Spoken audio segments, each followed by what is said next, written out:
Hello, good evening friends. मेरा नाम है ऋतुराज। आपका मेरे चैनल में स्वागत है। दोस्तों, आज 19 मार्च है।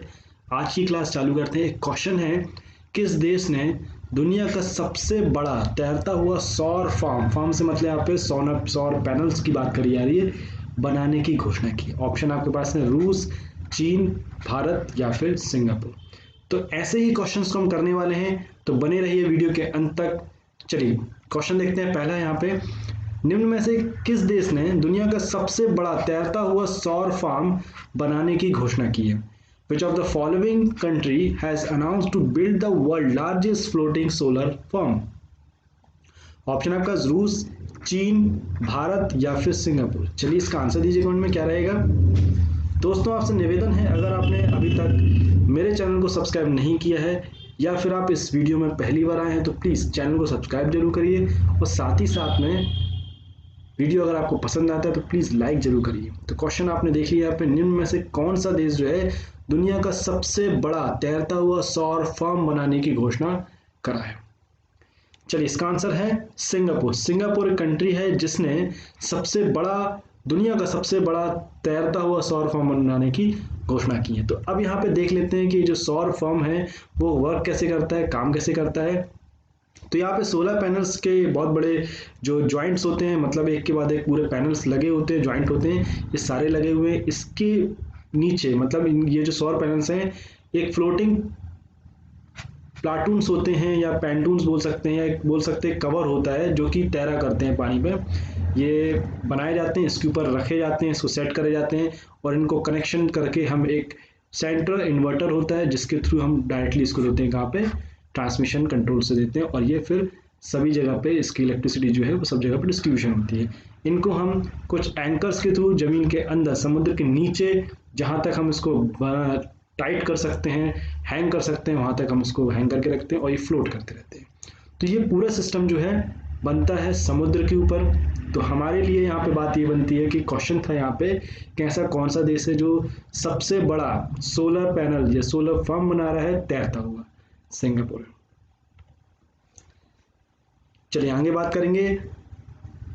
दुनिया का सबसे बड़ा सौर फार्म बना रहा है सिंगापुर। एशिया में सबसे बड़ी प्रति व्यक्ति कार्बन डाइऑक्साइड उत्सर्जकों में से भी एक है। तो चलिए यहाँ पे एक और काम की चीज मिलती है, इसीलिए इस वजह से भी बोल सकते हैं कि सबसे बड़ा इस सोलर पैनल बना रहा है, सबसे बड़ा सौर फार्म बना रहा है। क्यों? क्योंकि ये सबसे बड़ा एशिया का कार्बन उत्सर्जक देश भी है प्रति व्यक्ति के हिसाब से। यह अक्षय ऊर्जा को बढ़ावा देने के लिए दुनिया में सबसे बड़ा तैरता हुआ सौर फार्म बना रहा है। सिंगापुर सरकार सन 2025 तक सौर ऊर्जा के उपयोग को 4 गुना बढ़ाने का लक्ष्य लेकर चल रही है। नेक्स्ट क्वेश्चन है, हाल ही में किस राज्य के नर्मदा जिले के केवड़िया में स्थित स्टैच्यू ऑफ यूनिटी, जो कि वर्ष 2018 में उद्घाटन से अब तक को देखने वाले आने वाले पर्यटकों की संख्या लगभग 50 लाख हो चुकी है, 50 लाख से अधिक हो चुकी है। कहने का मतलब ये हुआ कि आपको बताना है कि जो स्टैच्यू ऑफ यूनिटी बना हुआ है नर्मदा जिले के केवड़िया में, जहाँ पे लगभग 50 लाख से अधिक पर्यटक आ चुके हैं जिस दिन से ये इसका उद्घाटन हुआ था सन 2018 के बाद से 50 लाख से ऊपर हो चुकी है। आपको ये बताना है कि कौन से स्टेट में। Recently, the number of tourists visited the Statue of Unity, inaugurated in the year 2018 in Kevadia of Navada district of the which state has been more than 50 lakhs. Gujarat, Punjab, Karnataka या फिर झारखंड। चलिए इसका दीजिए आंसर क्या रहेगा। दोस्तों, अगर आपको इन क्वेश्चंस के आंसर आते हैं तो प्लीज आंसर कमेंट में जरूर दीजिए, जिससे मुझे भी पता चलता चलेगा कि ये जो क्वेश्चंस मैं आपको बता रहा हूँ ये आपके लिए फायदेमंद है। चलिए इसका आंसर है गुजरात। गुजरात में केवड़िया में नर्मदा जिले के केवड़िया में स्थित है स्टैच्यू ऑफ यूनिटी। इस साल भी इस बार प्रधानमंत्री नरेंद्र मोदी ने यहाँ पे उद्घाटन किया था। जो मतलब जमीन में चलने वाले आपने जहाज तो बहुत देखे हुए, यहाँ पे सी प्लेन का यहाँ पे उद्घाटन यहाँ पे किया था, जिसके थ्रू लोग जो वाटर है या जो नदी है उस पर लोग यात्रा कर सकते थे और एंजॉयमेंट कर सकते थे। यहाँ पे सी प्लेन का यहाँ पे प्रधानमंत्री नरेंद्र मोदी जी ने उद्घाटन किया। अब इसके बारे में देख लेते हैं, गुजरात के बारे में देखते हैं। गुजरात जो है आप देख सकते हैं ये पाकिस्तान के साथ बॉर्डर शेयर करता है और साथ ही साथ में ये इंडिया के अंदर राजस्थान के साथ बॉर्डर शेयर करता है और मध्य प्रदेश के साथ भी बॉर्डर शेयर करता है, और इसके दक्षिण में ये महाराष्ट्र के साथ बॉर्डर शेयर करता है।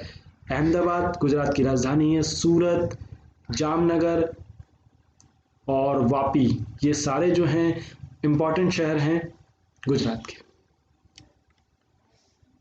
तो चलिए फिर देखते हैं यहाँ पे स्टैच्यू ऑफ यूनिटी के बारे में देख लेते हैं। सबसे बड़ा है, दुनिया का सबसे बड़ा स्टैच्यू ऑफ यूनिटी है, सबसे बड़ा स्टैच्यू है जिसकी हाइट जो है 182 मीटर है। उसके बाद दूसरे नंबर पे आता है 128 मीटर का स्प्रिंग टेम्पल बुद्धा चाइना में, 108 मीटर का ग्यानिंग ऑफ द नेस्कन चाइना में ये भी है, 93 मीटर का Statue of Liberty US, 91 metre का द मदरलैंड कॉल्स रशिया, और 38 मीटर का है क्राइस्ट द रेडिमस ब्राजील में। तो यहाँ पे हमने देख लिया, यहाँ पे कंपैरिजन देख लिया यहाँ पे कि सबसे बड़ा कौन है, यहाँ पे हमारा स्टैच्यू ऑफ यूनिटी है।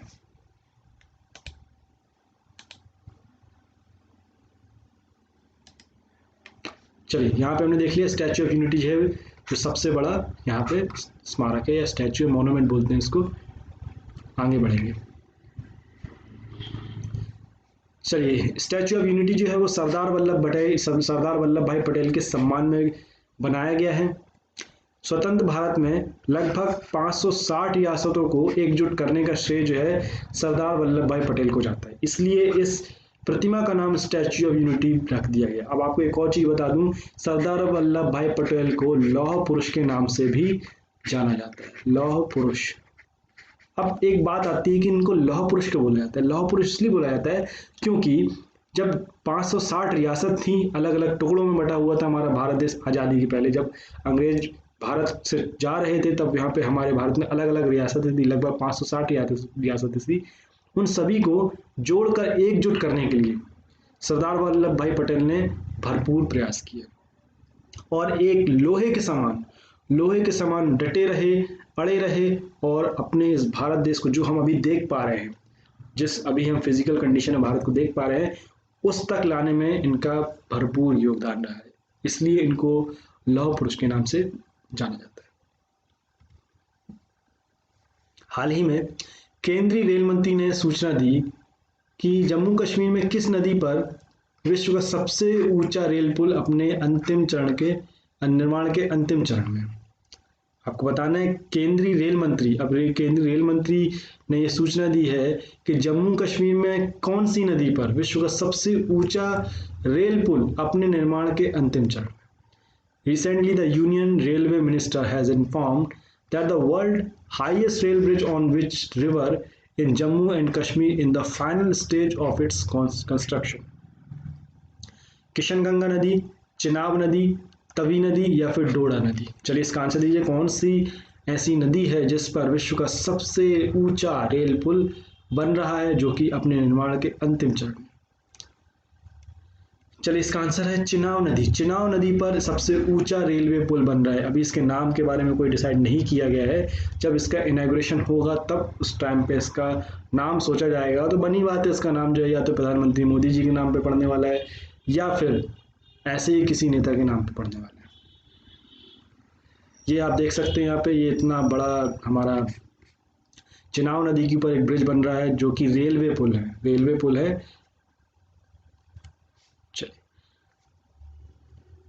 हाल ही में केंद्रीय मंत्री ने सूचित किया कि जम्मू कश्मीर में चिनाब नदी पर विश्व का सबसे ऊंचा रेलवे पुल अपने निर्माण के अंतिम चरण में है।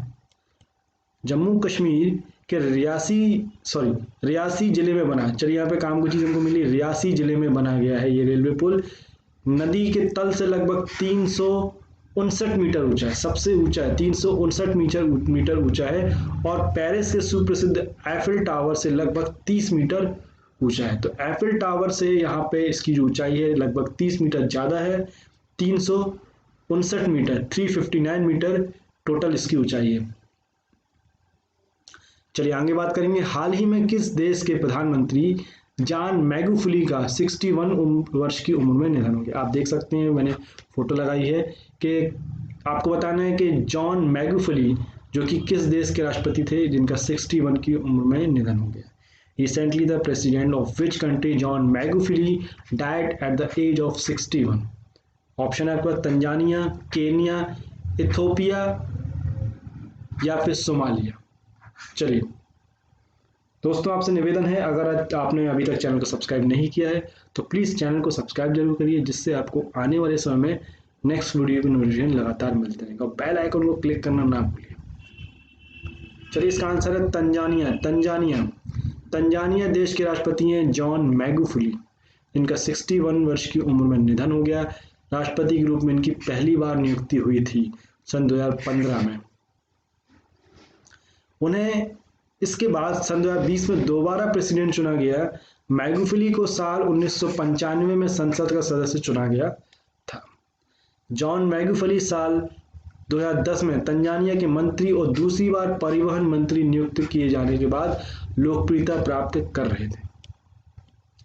हाल ही में किसे स्टॉप टीबी पार्टनरशिप बोर्ड का चेयरमैन बनाया गया है?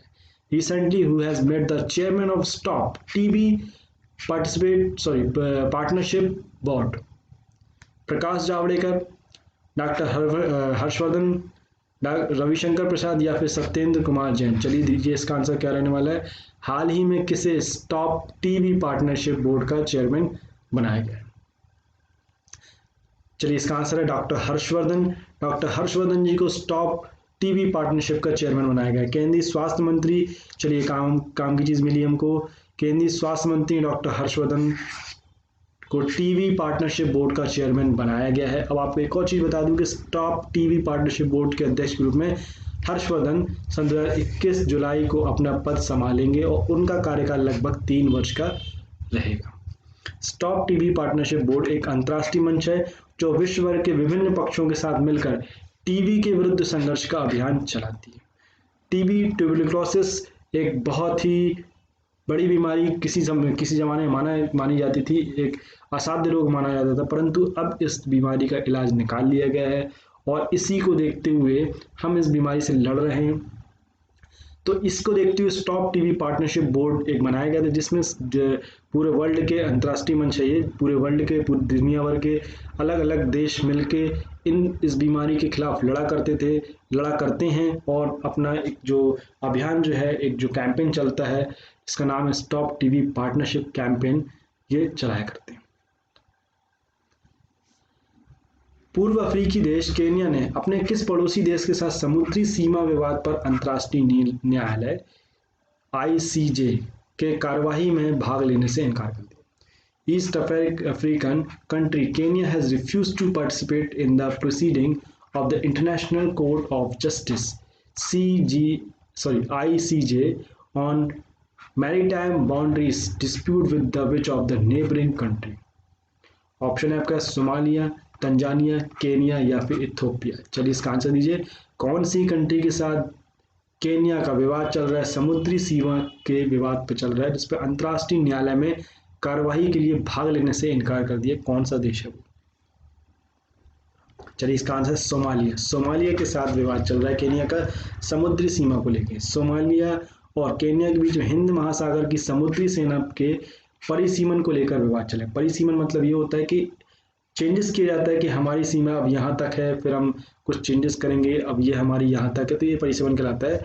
अंतर्राष्ट्रीय न्यायालय की स्थापना सन 1945 में संयुक्त राष्ट्र चार्टर के द्वारा की गई थी। इसने अप्रैल 2046 में अपना काम शुरू करना चालू कर दिया था। भारतीय रिजर्व बैंक RBI ने हाल ही में किस बैंक पर 2 करोड़ रुपए का जुर्माना लगाया है? Recently, the Reserve Bank of India (RBI) has imposed a fine of 2 crore rupees on which bank? Punjab national bank, Dena bank, SBI state bank of India या फिर बैंक ऑफ बड़ौदा? चलिए दीजिए इसका आंसर। RBI ने हाल ही में किस बैंक पर 2 करोड़ रुपए का जुर्माना लगाया है? चलिए, इसका आंसर है SBI state bank of India पर भारतीय रिजर्व बैंक RBI ने 2 करोड़ का जुर्माना लगाया है। यह जुर्माना बैंक नियमन कानून के उल्लंघन करने के चलते लगाया गया। सही किया बैंक जो RBI ने जो जुर्माना लगाया SBI के ऊपर, सही लगाया, क्योंकि SBI के जो कर्मचारी हैं और जो इतना बड़ा बैंक बोला जाता है, हमारे भारत का सबसे बड़ा बैंक बोलते हैं SBI के, यहाँ पे जो कर्मचारी अभी हैं उनके थोड़े से जो भाव जो है वो बढ़े रहते हैं हमेशा की जगह। तो सही किया, यहाँ पे उल्लंघन कर रहे हैं कुछ नियम का, तो इसको लेकर 2 करोड़ का जुर्माना लगाया गया। आरबीआई ने कहा कि एसबीआई ने बैंक कर्मचारियों को भुगतान करते समय जारी निर्देशों का पालन नहीं किया, जिसके चलते उन पर जुर्माना लगाया। सही है, यहाँ पे ग्राहकों के साथ सही तरीके से व्यवहार नहीं करते हैं स्टेट बैंक के कर्मचारी, इसलिए यहाँ पे जुर्माना लगाया गया, सही लगाया गया। केंद्रीय मंत्रिमंडल ने 16 मार्च 2021 को भारत और किस देश के बीच खेल और युवा मामलों में सहयोग पर समझौता ज्ञापन पर अपनी स्वीकृति दे दी है। The Union Cabinet has given its approval to Memorandum of the Understanding on Cooperation in Sports and Youth Affairs between India and which country on 16 March 2021? Option है आपके पास नेपाल, मालदीव, चीन या फिर रूस। चलिए इसका आंसर दीजिए, क्या रहेगा? चलिए इसका आंसर है मालदीव। मालदीव के साथ यहाँ पे युवा मामलों में एवं खेल के मामलों में समझौते ज्ञापन पर स्वीकृति दे दी है भारत ने 16 मार्च 2021 को।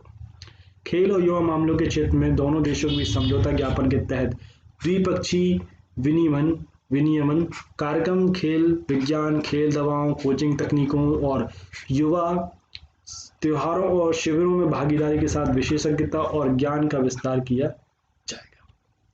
इसके परिणाम स्वरूप अंतर्राष्ट्रीय टूर्नामेंट में भारत के खिलाड़ियों के प्रदर्शन में सुधार होगा। यह समझौता ज्ञापन दोनों देशों के बीच द्विपक्षीय संबंधों को भी मजबूत करेगा। तो दोस्तों, ये तो हमने देख लिया 19 मार्च के करंट अफेयर्स के क्विज देख लिए। आशा करता हूँ कि आपको ये वीडियो पसंद आया होगा। अगर वीडियो पसंद आए तो प्लीज़ लाइक जरूर करिए और कमेंट करके मुझे बताइए कि आपको वीडियो कैसा लगा। ऐसे ही आप अपना प्यार मुझ पर बनाए रखिए और ऐसे ही वीडियो में बने रहिए और चैनल को सब्सक्राइब करिए और चैनल के साथ